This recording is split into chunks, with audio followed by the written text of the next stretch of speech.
So hey guys, welcome back to my channel. So आज हम देखेंगे हिंदू लॉ के कॉन्सेप्ट को, जो कि बहुत इंपॉर्टेंट है और आपके पेपर के लिए, क्योंकि हमारे पेपर में जो टॉपिक्स आने वाले हैं मतलब लीगल के सेक्शन में, वो हिंदू लॉ, मुस्लिम लॉ, ये सब भी आएंगे। डाइवोर्स का सेक्शन भी आ सकता है, वो भी पूछे जा सकते हैं। तो वो सारी चीज़ें आज हम देखेंगे। और आज मैं सिर्फ आपके लिए हिंदू लॉ के बेसिक्स और इंट्रोडक्शन वाला सेक्शन लेकर आ रही हूँ। उसके बाद हम डाइवोर्स का सेक्शन देखेंगे, वैलिड वॉइड मैरिज किस टाइप की होती है वो देखेंगे, और फिर हम मुस्लिम मैरिज को भी देखेंगे। बट आज के इस पर्टिकुलर वीडियो में we are going to talk about Hindu law, Hindu marriage law. Okay, so अब हम देख लेते हैं हिंदू मैरिज लॉ को बिना किसी का टाइम वेस्ट किए, क्योंकि पेपर में टाइम बचे हैं बहुत कम और अब आपके पास टाइम आ गया है सिर्फ रिवीजन का। और ये वीडियो सिर्फ रिवीजन के लिए बनाई जा रही है। तो प्लीज़ आपने अगर पहले से कॉन्सेप्ट पढ़ रखा है तो वेल एंड गुड, अगर नहीं पढ़ा तो इस वीडियो को पूरी देखो। और कोई भी डाउट हो तो कमेंट करो। मैं ऐसे छोटी छोटी वीडियोस लेके आती रहूँगी, क्योंकि अब ये टाइम जो है बहुत क्रूशियल है आप लोगों के लिए। So let's get started. So पहले हम देख लेते हैं यूनिफॉर्म सिविल कोड, क्योंकि यूनिफॉर्म सिविल कोड का जो आर्टिकल हमें समझाता है वो ये बोलता है कि हमारे पूरे ऑल ओवर इंडिया में एक ऐसा कॉमन लॉ फॉलो होना चाहिए, एक ऐसा कॉमन फैमिली लॉ फॉलो होना चाहिए जिसमें ऑल रिलीजन्स फॉल करें, मतलब जितने भी रिलीजन हमारे कंट्री में हैं वो सब उसमें फॉल करें। ओके, सो ये हमारा जो कॉन्सेप्ट है वो यूनिफॉर्म सिविल कोड का। तो पहली बात तो ये देख लेते हैं, जो यूनिफॉर्म सिविल कोड है ये कहाँ पर मिलता है, हमें ये कॉन्स्टिट्यूशन में मिलता है कि नहीं। तो यस, हमें ये हमारे मिलता है कॉन्स्टिट्यूशन में। कॉन्स्टिट्यूशन का जो आर्टिकल है कॉन्स्टिट्यूशन में, ओके। और उसके बाद ये हमारा एक डीपीएसपी का कॉन्सेप्ट है, डीपीएसपी का, और आर्टिकल है इसका 44। ये याद रखना, यूनिफॉर्म सिविल कोड का आर्टिकल आपसे डायरेक्टली पूछा जा सकता है, जो कि मैंने यहाँ पर स्पेसिफाई कर रखा है। आर्टिकल 44 जो है वो हमारा यूनिफॉर्म सिविल कोड है। और ये हमारे कॉन्स्टिट्यूशन में कहता है कि जितने भी हमारे पास डाइवर्सिटी है रिलीजन में, मतलब क्योंकि हमारे इंडिया में कई सारे रिलीजन हैं जो कि फॉलो किए जाते हैं अलग अलग लोगों के थ्रू। तो अब एक यूनिफॉर्म सिविल कोड ऐसा होना चाहिए कि उसमें हर कैटेगरी का रिलीजन जो है वो फॉलो किया जाए, और पूरे इंडिया में सेम फैमिली लॉ को फॉलो किया जाए, सो दैट कोई प्रॉब्लम, कोई क्योस ना हो, जो कि हो सकता है। तो हमें वही देखना है। ओके, सो यहाँ पर लिखा हुआ है करेंटली इंडिया में कोई भी, मतलब पूरे इंडिया में कोई भी ऐसा यूनिफॉर्म सिविल कोड फॉलो नहीं किया जाता। तो सेकंड पॉइंट लिखा है कि करेंटली जो इंडिया में है कोई भी यूनिफॉर्म सिविल कोड का जो कॉन्सेप्ट है वो फॉलो नहीं किया गया है, क्योंकि ऐसा हम लोगों के अभी ना बहुत ज़्यादा प्रॉब्लम चल रही है रिलीजन को लेकर। आपको तो पता ही है, आए दिन प्रॉब्लम होती रहती है। तो ये थोड़ा मुश्किल है कि सबके लिए कॉमन लॉ लाया जाए, बट हाँ, इसकी कोशिश चल रही है और ये आना भी चाहिए। तो ये चीज़ें चल रही हैं। ओके, तो अब हम देख लेते हैं कि हिंदू लॉ जो हम पढ़ रहे हैं, जो मैरिज एक्ट पढ़ रहे हैं, उसमें हिंदू में कौन कौन इंक्लूड होता है, इसकी पर्टिकुलर डेफिनेशन तो हम आगे वीडियो में देख लेंगे। बट अभी मैंने यहाँ पर छोटी सी डेफिनेशन ऑलरेडी लिख रखी है। वो लोग हिंदू में आएंगे जो सिख हैं, बुद्धिस्ट है, जैन्स है, ये लोग ऐसे हैं वो हिंदू में फॉल करेंगे, हिंदू की डेफिनेशन में आएंगे। और कौन लोग नहीं करेंगे, क्रिश्चियंस नहीं आएंगे, और पारसीज, ज्यूज और मुस्लिम्स, ये चार ऐसे रिलीजन हैं जो कि हमारे हिंदू लॉ के, हिंदू की डेफिनेशन में फॉल नहीं करते हैं। ओके, सो जैसे कि मैंने यहाँ पर मुस्लिम के बारे में ऑलरेडी बता रखा है कि इनका खुद का अपने एक रिलीजन का लॉ है, ये खुद अपने एक रिलीजन के लॉ को फॉलो करते हैं, और उसके अकॉर्डिंग उनका जो डाइवोर्स होता है, जो मैरिज होता है, वो सब उस तरीके से चलता है। ओके, सो एक चीज़ जो बहुत अच्छी है वो एक गोवा के स्टेट के बारे में। गोवा एक इकलौता स्टेट है जहाँ पर आपका यूनिफॉर्म सिविल कोड का कॉन्सेप्ट चलता है, मतलब वहाँ पे जितने रिलीजन है उनके लिए सिर्फ एक लॉ फॉलो किया जाता है। ओके, सो ये देख लिया हम लोगों ने यूनिफॉर्म सिविल कोड के बारे में। यूनिफॉर्म सिविल कोड का अगर मैं इसको समराइज करूँ तो एक डीपीएसपी का कॉन्सेप्ट है।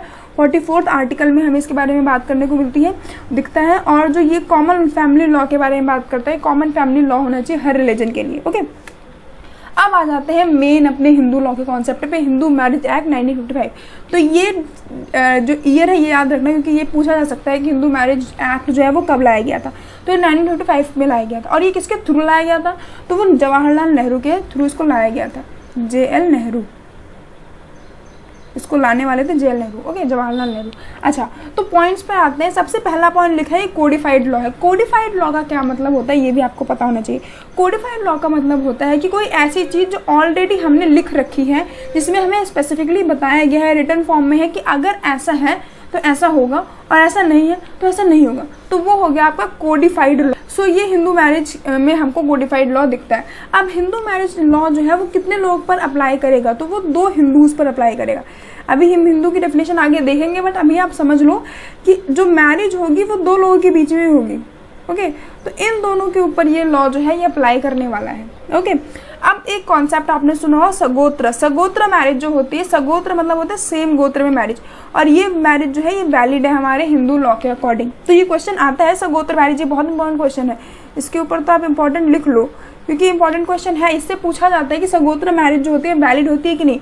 तो आपको सगोत्र मैरिज का मतलब पता होना चाहिए। सगोत्र मतलब कि सेम गोत्र में जो शादियां होती हैं वो होती हैं वैलिड हमारे हिंदू मैरिज के अकॉर्डिंग। ओके।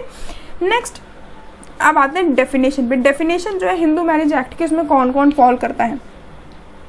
वो इंसान फॉल करेगा, वो बच्चा फॉल करेगा जिसके जो दोनों पेरेंट हैं, बोथ पेरेंट्स, चाहे वो हिंदू हो, बुद्धिस्ट हो, जैन हो, सिख हो, रिलीजन से, इन सब रिलीजन से जो भी मतलब अगर दोनों पेरेंट्स फॉल करते हैं तो वो बच्चा हिंदू माना जाएगा। हिंदू, बुद्ध, जैन, सिख। ओके। अगर उसमें से उन जो पेरेंट्स हैं उनमें से एक जो है हिंदू, बुद्धिस्ट, जैन, सिख हो और दूसरा जो है वो भी अलग रिलीजन से हो, तब भी वो जो है हिंदू की कैटेगरी में फॉल करेगा। मतलब एक पेरेंट मान लो बुद्धिस्ट है और दूसरा पेरेंट सिख है तो वो भी आपकी हिंदू की डेफिनेशन में फॉल करेंगे। अब आता है नॉट। ये नेगेटिव कॉन्टेशन में है कि नॉट क्या है, मतलब कौन नहीं फॉल करता है। तो वो हमारे सिर्फ 4 ऐसे रिलीजन हैं जो कि हिंदू की डेफिनेशन फॉल नहीं करते। वो है मुस्लिम, क्रिश्चियन, ज्यूस और पारसी। ये जो 4 रिलीजन है ये हिंदू की डेफिनेशन में फॉलो नहीं करते। जो मुस्लिम है वो अपना खुद का उनका कुरान को फॉलो करते हैं, और भी इनके सारे कई सारे लॉज जो कि हम मुस्लिम लॉ में देखेंगे कि कौन कौन से लॉज को ये फॉलो करते हैं अपने इन कॉन्सेप्ट को लेकर। ठीक है। अब हिंदू मैरिज से जो एक्सक्लूड किया गया है वो किया गया है ट्राइबल्स को। ठीक है। जो ट्राइबल्स होते हैं उनको हिंदू मैरिज से एक्सक्लूड किया गया है। जो शेड्यूल ट्राइब वाला एरिया है वहाँ पर जो लोग रहते हैं उनको हिंदू मैरिज से एक्सक्लूड किया गया। ठीक है। अब एक और चीज़, जो अब इनके अलावा भी कई सारे रिलीजन होंगे, ये भी आपके दिमाग में आ रहा होगा। इनके अलावा भी कई सारे रिलीजन होंगे जैसे कि मुस्लिम, जो कि मुस्लिम है, क्रिश्चियंस हैं, पारसी हैं, ज्यूज़ हैं, और जो और भी हैं इनके अलावा जो है वो कहाँ जाएंगे। ठीक है। जैसे कि साउथ इंडिया में लिंगायत फॉलो किया जाता है, और क्या कहते हैं लिंगायत हैं, और वैष्णवाइक हैं, शैवाइक हैं, ये कौन से रिलीजन में फॉल करेंगे। तो ये भी हमारे हिंदू मैरिज एक्ट, हिंदू की डेफिनेशन में फॉल करेंगे ये लोग भी। ठीक है। हाँ, ये लोग जो साउथ इंडिया वाले लोग होते हैं ये लोग नहीं मानते कि they are following the same definition, but still they will be. Okay. क्योंकि हम बेसिकली ये देखते हैं कि अगर जहाँ पर लोग हैं जिनका सेम कस्टम फॉलो किया जा रहा है, कुछ हद तक वो सेम है, तो उनको हम सेम कैटेगरी में डाल देते हैं। ठीक है। तो इसीलिए जो लोग होते हैं उनको हम लोग, इन लोगों को भी हम लोग हिंदू की डेफिनेशन में लेकर आ गए हैं। ओके। क्योंकि मुस्लिम जो उनका एकदम अलग है, क्रिश्चियंस का अलग है, पारसीस का अलग है, जीव्स का अलग है, इसलिए इन लोगों को सेम कैटेगरी में नहीं डाला है। और वैसे ही मुस्लिम का अपना खुद का कॉन्सेप्ट है, खुद का लॉ है, तो उस तरीके से हम लोग आगे देख लेंगे। नेक्स्ट स्लाइड पे देखते हैं। तो अब क्वेश्चन उठता है कि जो हिंदू मैरिज एक्ट है उसमें जो मैरिज है वो क्या है, उसको क्या बोला गया। तो जो मैरिज का कॉन्सेप्ट है उसको बोला गया सेक्रामेंट। सेक्रामेंट बोला जाता है। अगर आपके पेपर में आए कि Hindu marriage act is what, मतलब ऐसा कुछ क्वेश्चन है तो आप लिखोगे सेक्रामेंट। सेक्रामेंट माना जाता है हमारे हिंदू मैरिज को, और अगर हम हिंदी में बोले तो संस्कार बोला जाता है हिंदू मैरिज को। अब एक कॉन्सेप्ट जो आया है वो है आपका सतपति का। सतपति का क्या मतलब होता है। सतपति का मतलब होता है कि जो वो 7 फेरे वाला जो कॉन्सेप्ट है ना, 7 स्टेप्स वाला, वो जो हम फायर्स के आगे पीछे लेकर जाते हैं, मतलब जो आग के आगे पीछे हम अग्नि के चक्कर काटते हैं, वो वाला जो चीज़ है, 7 स्टेप वाला जो कॉन्सेप्ट है वो होगा सतपति। अब हिंदूज़ में जो होता है नॉर्मल हम देखते हैं कि वो जो 7 स्टेप जो 7 फेरे वाला कॉन्सेप्ट है वो फॉलो होता है। ठीक है। तो वो हिंदू में आएगा। और वो मैरिज यहाँ पर लिखा है कि द मैरिज बिकम कंप्लीट, वो मैरिज तब कंप्लीट होगी और बाइंडिंग होगी जब वो 7 के 7 स्टेप टेकन, मतलब वो 7 के 7 स्टेप्स ले लिए जाएंगे, तभी वो मैरिज जो है वो वैलिड मैरिज के कॉन्सेप्ट में आएगी। अच्छा, तो अब एक वैलिड वॉइड मैरिज के बारे में मैंने आपको बताया, वॉइडेबल मैरिज के बारे में मैंने मतलब इस वीडियो में यूज़ कर रही हूँ वर्ड, तो हमको नेक्स्ट वीडियो में देखेंगे कि वैलिड वॉइड और वॉइडेबल मैरिज कौन सी होती है, किस तरीके से हम ये जो बाइफर्केशन मैं कर रही हूँ वो क्या है। ओके। और एक और कॉन्सेप्ट आता है लेजिटिमेट और इलेजिटिमेट चाइल्ड का। तो लेजिटिमेट और इलेजिटिमेट चाइल्ड के बारे में मैं आपको नेक्स्ट वीडियो में, जिसमें आपको वैलिड वॉइड और वॉइडेबल मैरिज के बारे में बताऊंगी, उस वीडियो में आपको उसके बारे में, मतलब लेजिटिमेट और इलेजिटिमेट चाइल्ड के बारे में वहाँ पर मैं आपको एक्सप्लेन कर दूंगी अच्छे से। ओके। सो अभी देख लेते हैं सतपति का कॉन्सेप्ट। तो सतपति का जो कॉन्सेप्ट होता है, जैसे कि आपको बता दिया कि 7 फेरे वाला जो कॉन्सेप्ट है वो, अब ऐसे कि सिख में होता है आनंद कालिक मैरिज। ठीक है। इनमें क्या होता है, सिर्फ 4 स्टेप, 4 फेरे लिए जाते हैं। 4 फेरे पूरे होने के बाद ही जो मैरिज होगी वो वैलिड मैरिज होगी। ठीक है। अगर 4 में से सिर्फ 3 ही फेरे लिए गए हैं और उन 3 फेरों के बाद अगर आप बोलो कि मैरिज वैलिड है तो वैलिड नहीं होगी। अगर 4 फेरे की शादी है तो 4 फेरे होंगे। अगर 1 फेरे की शादी है तो जो पहला फेरा कंप्लीट होगा तभी वो मैरिज जो है वो वैलिड मैरिज होगी, एल्स वो वॉइडेबल कॉन्सेप्ट में फॉलो करेगी। वो मैं आपको नेक्स्ट वीडियो में समझा दूंगी। ओके। अब आते हैं कंडीशंस को देख लेते हैं। अब तक हमने हिंदू मैरिज में जो कंडीशन, ये जो है लास्ट चीज़ है, लास्ट पॉइंट है जो मैं आपको इस वीडियो में समझाऊंगी। नेक्स्ट वीडियो में नेक्स्ट चीज़ लेकर बात करेंगे। ओके, सो कंडीशंस देख लेते हैं कि एक जो वैलिड मैरिज होगी, वैलिड मैरिज के बारे में मैं आपको बताऊंगी, बट आप ये जो कॉन्सेप्ट है ये सबके सब वैलिड मैरिज के बारे में बताएगा कि ऐसा ऐसा होगा तभी एक जो वैलिड मैरिज होगी, मतलब तभी जो एक मैरिज होगी वो वैलिड मानी जाएगी। ओके, सो ये कंडीशंस देख लेते हैं। कंडीशंस क्या है कि कोई भी स्पाउस, देखो यहाँ पर नाइदर पार्टी, किसी भी पार्टी, आइदर वो मेल की हो या फीमेल की हो, कोई भी पार्टी का अगर स्पाउस जिंदा है, मतलब उसका हस्बैंड या वाइफ जिंदा है, तो वो मैरिज जो होगी वो वैलिड मैरिज नहीं होगी। ठीक है, वो मैरिज वैलिड नहीं होगी। बाइगैमी का ऑफेंस लग जाएगा, जो कि क्रिमिनल आईपीसी में आपने पढ़ा ही होगा बाइगैमी के ऑफेंस को, तो वो आ जाएगा। ठीक है, तो क्वेश्चन मतलब पॉइंट ये लिखा हुआ है कि अगर उन दोनों में से, मतलब जिसकी शादी हो रही है उनमें से ऑलरेडी किसी का स्पाउस लिविंग है, स्पाउस लिविंग का मतलब है कि शादी ऑलरेडी एग्जिस्टिंग में है, एग्जिस्ट कर रही है, ना डिवोर्स हुआ है ना कुछ हुआ है, ऐसा कुछ नहीं होता है, तो उस टाइम पे वो स्पाउस लिविंग माना जाएगा और उस टाइम पर आपकी शादी जो होगी, मैरिज होगी, वो वैलिड नहीं होगी। ओके, सो कंडीशन ये है कि कोई भी जो स्पाउस होना चाहिए वो लिविंग नहीं होना चाहिए, मतलब वो शादी में एग्जिस्ट नहीं करना चाहिए। ठीक है, तब जाके वो एक जो पहला कंडीशन है वो कंप्लीट होगा। ठीक है, और अब आते हैं कंसेंट। ये जो पॉइंट है ये आपका कंसेंट के बारे में बात कर रहा है। कंसेंट जो होगा वहाँ पर देख लेते हैं। पहली बात, कंसेंट जो होगा, वैलिड कंसेंट तभी मानी जाएगी जब उसको हम होशो हवास में लिया जाएगा। ठीक है, अगर देखो यहाँ पे लिखा नाइदर पार्टी, कोई भी पार्टी अगर वो इनकेपेबल है अपनी वैलिड कंसेंट देने के लिए, चाहे वो अनसाउंड माइंड की वजह से हो रहा है फिर कुछ भी है चीज़ें, तो वो वैलिड कंसेंट नहीं मानी जाएगी। ओके, अगर किसी को मेंटल डिसऑर्डर है उस टाइम पर भी वैलिड कंसेंट में नहीं माना जाएगा। अगर उसको रिकरिंग अटैक आते हैं इंसैनिटी के और भी चीज़ों के, तो वो जो होता है वो वैलिड मैरिज के कैटेगरी में फॉलो नहीं करेगा। बट अगर ये सब चीज़ें नहीं होती और वैलिड कंसेंट होता है, कोई मेंटल डिसऑर्डर के अकॉर्डिंग कंसेंट नहीं ली जाती है, कोई इंसैनिटी के अटैक नहीं आते, तो उस टाइम पर अगर वो कंसेंट देता है तो वो कंसेंट वैलिड कंसेंट मानी जाएगी। ओके, सो ये पॉइंट हो गया आपका सेकंड। थर्ड पॉइंट आपका लिखा है ब्राइड ग्रूम के बारे में और ब्राइड के बारे में, मतलब दूल्हा दुल्हन के बारे में लिखा है। दूल्हा जो होना चाहिए वो 21 एज का होना चाहिए, मतलब उसकी एज जो होनी चाहिए वो 21 एज होनी चाहिए, और जो लड़की होगी उसकी एज जो बता रखी है वो बता रखी है 18, मतलब वो जो लड़की होनी चाहिए वो 18 ईयर की होनी चाहिए।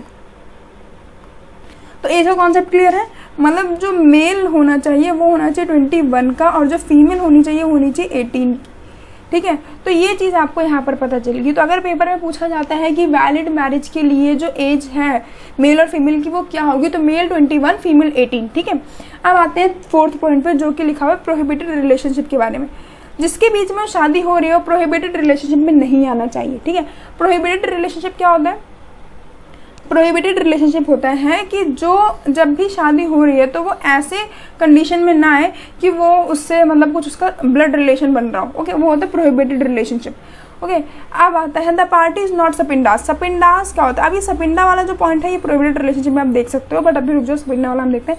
सपिंडा क्या होता है? अनलेस द कस्टम और usage governing such as the permits of the marriage of two, difference between two, मतलब इसमें सपिंडा का मैरिज, सपिंडा वाला कॉन्सेप्ट क्या होता है मैं यहाँ पर आपको बताती हूँ। सपिंडा क्या होता है कि मेल के साइड से 5 जनरेशन और फीमेल के साइड से 3 जनरेशन, ये लोग आपस में शादी नहीं कर सकते। और जनरेशन कैसे काउंट होगी? मैं जिसमें मतलब मान लो मैं हूँ, मेरी शादी हो रही है, मेरे से ऊपर मेरी मम्मी वाली, मतलब मेरे पापा वाली, उनसे ऊपर मेरे दादा वाली, उनसे ऊपर परदादा वाली, तो ये वाला जो चीज़ होगा ना, ये शादी के मतलब इन लोगों के बीच में शादी नहीं होनी चाहिए। ये मेल साइड से है। अगर हम फीमेल साइड से देखते हैं, फीमेल साइड से देखते हैं तो मैं, मेरी मम्मी और मेरी मम्मी की मम्मी, मतलब मेरी नानी, तो इन तीनों के बीच में, इन तीनों का जो रिलेशन होगा उन तीनों के बीच में कोई शादी नहीं की जा सकती। तो ये हो गया आपका कंडीशन ऑफ वैलिड मैरिज जो आपके सेक्शन 5 में। अच्छा, ये चीज़ भी आप देख के रखना कि सेक्शन 5 में आपके बात कर रहा है condition of Hindu marriage. Okay, so यहाँ पर होती है आपकी सारी स्लाइड्स ख़त्म और हम देख लेते हैं एक बार रिवीजन के सेक्शन से सारी चीज़ें। देखो सिर्फ आपको इन सब में वैसे तो होप कि आपको सब चीज़ें समझ आ गई होंगी। और अगर हम कंक्लूड करें तो यूनिफॉर्म सिविल कोड लाने की बात की गई, सिर्फ एक गोवा ऐसा स्टेट है जहाँ पर यूनिफॉर्म सिविल कोड है। ओके, 44 आर्टिकल है हमारा यूनिफॉर्म सिविल कोड के ऊपर जो बात करता है। हिंदू मैरिज एक्ट 1955 का है, कौन लाया था? जवाहरलाल नेहरू। ओके, और हिंदू मैरिज होता है कोडिफाइड लॉ है, 2 लोगों के बीच में इसको अप्लाई किया जाएगा। सगोत्रा मैरिज जो होती है वैलिड होगी। हिंदू में कौन कौन फॉल करेगा? हिंदू, बुद्धिस्ट, जैन, सिख सब फॉल करेंगे। कौन फॉल नहीं करेगा? मुस्लिम, क्रिश्चियंस, पारसियन, जीव। ठीक है, स्केड्यूल ट्राइब को इसमें ऐड नहीं किया गया है। सेक्रामेंट जो होता है मैरिज को हिंदू मैरिज में सेक्रामेंट बोलते हैं। अच्छा, एक और चीज़, मुस्लिम मैरिज में, वैसे तो ये मैं आपको नेक्स्ट उसमें बता ही दूंगी, मुस्लिम मैरिज में जो मैरिज होती है उसे हम कहते हैं कॉन्ट्रैक्ट। ओके, सो ये चीज़ें आपको पता होनी चाहिए, तो मैं नेक्स्ट वीडियो में बता दूंगी, बट स्टिल मैंने अभी आपको बता दिया। और सतपति का कॉन्सेप्ट क्या है, जितने फेरे आपके कस्टम में अलाउड किए जा रहे हैं उतने फेरे होने के बाद ही आपकी जो मैरिज होगी वो वैलिड होगी। ठीक है, कंडीशंस क्या है, कोई स्पाउस लिविंग नहीं होनी चाहिए, कंसेंट फ्री होनी चाहिए, मतलब अनसाउंड माइंड की वजह से ना हो, मेंटल डिसऑर्डर की वजह से ना हो, इंसाइटी के अटैक ना होते हो, ऐसे सिचुएशन में अगर कंसेंट ली गई है तो वो कंसेंट वैलिड नहीं होगी। जो ब्राइड ग्रूम होगा उसकी 21 है, जो ब्राइड है उसकी 18 एज होनी चाहिए, प्रोहिबिटेड रिलेशनशिप में शादी नहीं होनी चाहिए, सपिंडा जो होता है जिसके पेरेंट में 5 मतलब मेल का 5 जनरेशन फीमेल का 3 जनरेशन के बीच में शादी नहीं होनी चाहिए। ठीक है, सो होप ये जो मैंने आपको आज की वीडियो में बताया वो भी आपको क्लियर हो गया होगा। मिलते हैं नेक्स्ट वीडियो में जिसमें आपको वॉइड और वैलिड मैरिज के बारे में बताऊंगी, लेजिटिमेट और इलेजिटिमेट चाइल्ड के बारे में बताऊंगी, और उससे नेक्स्ट वीडियो में बात करेंगे डाइवोर्स के बारे में, और यहाँ पर हो जाएगा आपका हिंदू मैरिज का सेक्शन कंप्लीट। ओके, तो इसके बाद मैं 2 वीडियो और लेकर आने वाली हूँ, तो उन 2 वीडियो को भी आप ध्यान से देखिएगा। इसके लिए आप चैनल को सब्सक्राइब कर लो और बेल आइकन भी प्रेस कर लो और वीडियो को पूरा देखो। तो मिलते हैं नेक्स्ट वीडियो में, टिल देन गुड बाय।